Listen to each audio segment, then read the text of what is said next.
स्वागत है। मेरा नाम रविंद्र कुमार चापड़ी है। आज मैं आप लोगों के लिए एक नया इंग्लिश लेसन लेकर आया हूँ जिसका शीर्षक है the portrait of A lady.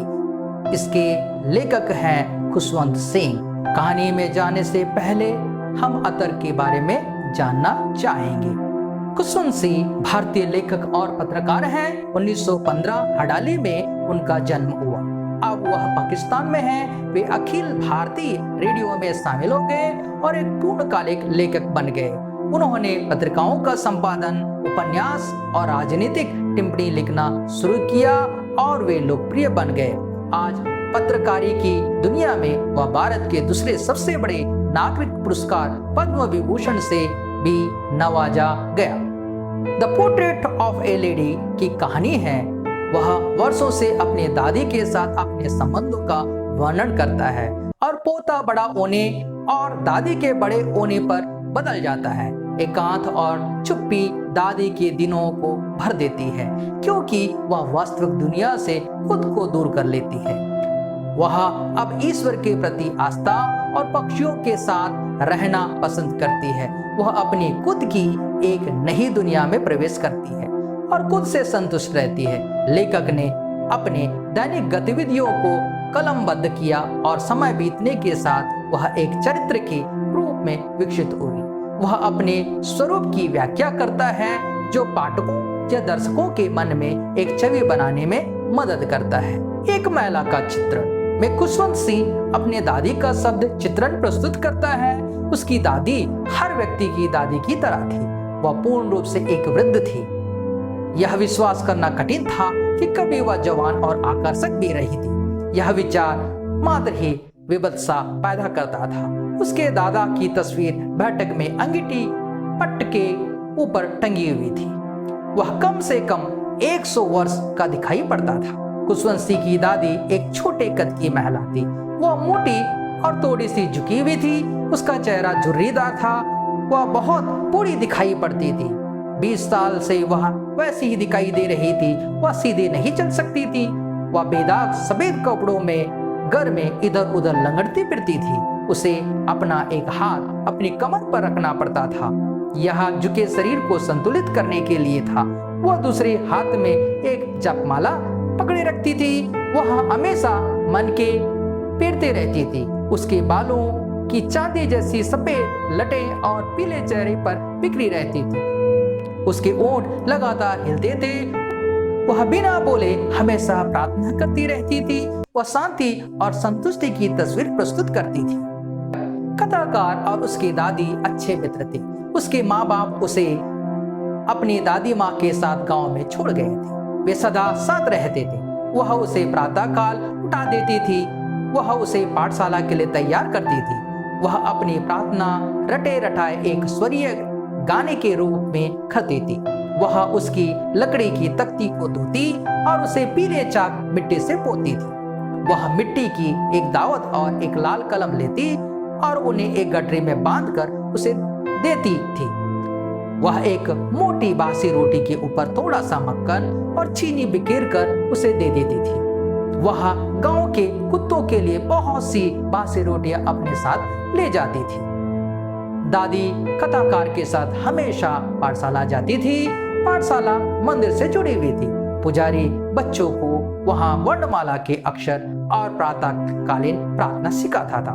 बच्चे बरामदे के दोनों और पंक्तियों में बैठते थे। वे एक समूह गान के रूप में वर्णमाला और प्रार्थना गाते थे। दादी मंदिर के अंदर बैठती थी। वह अपना समय धार्मिक पुस्तकें पढ़ने में बिताती थी। वह उसके साथ घर वापस आती थी। गांव के कुत्ते मंदिर के द्वार पर इकट्ठे हो जाते। उनके लिए फेंकी गई रोटियों को प्राप्त करने के लिए वे गुर्राते और झगड़ते थे। एक दिन कथाकार के माँ बाप ने उन्हें शहर में बुला लिया। यह उनकी मित्रता में एक मोड़ बिंदु था। वे एक ही कमरे में रहते थे। उसकी दादी अब उसके साथ पाठशाला नहीं जाती थी। कथाकार एक मोटर बस में सवार होकर एक अंग्रेजी पाठशाला में पढ़ने जाता था। गलिये में कुत्ते नहीं थे। दादी ने चिड़ियों को खिलाना शुरू कर दिया। सालों बीतते गए। दादी और उसका पोता अब एक दूसरे से कम मिलते थे। उसने कथाकार से पूछा कि उसे स्कूल में क्या पढ़ाया जाता था। उसने बताया कि उसे विज्ञान और संगीत पढ़ाया जाता था। वह अंग्रेजी और विज्ञान से घृणा करती थी। वह यह सच कर उदास हो जाती कि वहां अर्थात नए स्कूल में ईश्वर और धार्मिक ग्रंथों की शिक्षा नहीं दी जाती। उसे पाठशाला में संगीत की शिक्षा दिया जाना पसंद नहीं था। उसके अनुसार संगीत के संबंध लंपटों में होते हैं। वह केवल वेश्याओं और भिखारियों के लिए ही उपयुक्त था। कथाकार विश्वविद्यालय गया। उसे एक अलग कमरा दे दिया गया। उसकी मित्रता का आपसी संबंध टूट गया। दादी ने अपने एकांत को खामोशी में स्वीकार कर लिया। वह अपने चरखे के साथ व्यस्त रहती थी। वह बहुत कम बातें करती थी। वह केवल दोपहर सुस्ताती थी। वह चिड़ियों को खिलाने में आनंद लेती थी। वह बरामदे में बैठ जाती और रोटी के छोटे छोटे टुकड़े करती और उन्हें चिड़ियों को फेंक देती। सैकड़ों चिड़िया उसके चारों ओर इकट्ठे हो जाती। वे बहुत सारा शोर करती। कई तो आकर उसकी टांगों पर बैठ जाती, दूसरी उसके कंधों पर जम जाती। वह कभी भी उन्हें भगाती नहीं थी। उसके लिए चिड़ियों को खिलाना दिन का सबसे अधिक खुशी भरा आधा घंटा होता था। कहानीकार ने उच्च शिक्षा प्राप्त करने के लिए विदेश जाने का निर्णय किया। दादी परेशान नहीं हुई। वह उसे रेलवे स्टेशन पर छुड़ाने आई। उसने कोई भावुकता नहीं दिखाई। उसने चुपचाप उसके माथे को छुआ। लेखक ने इसे दोनों के बीच में अंतिम भौतिक संपर्क के चिन्ह के रूप में सोचा।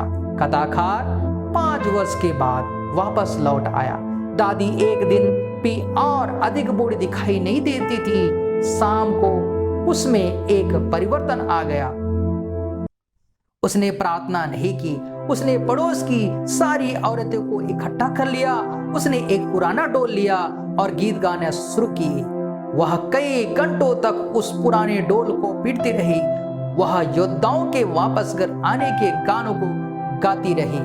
उन्होंने उसे रोकने के लिए मनाना पड़ा। गाना और डोल बजाना उसे थका सकता था।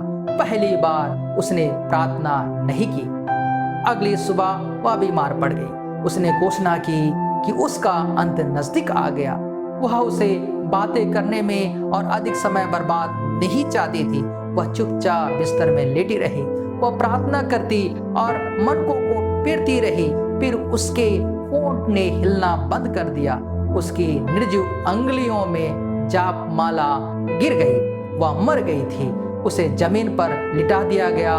उसके मृत शरीर को लाल कफन में ढक दिया गया। शाम का समय था।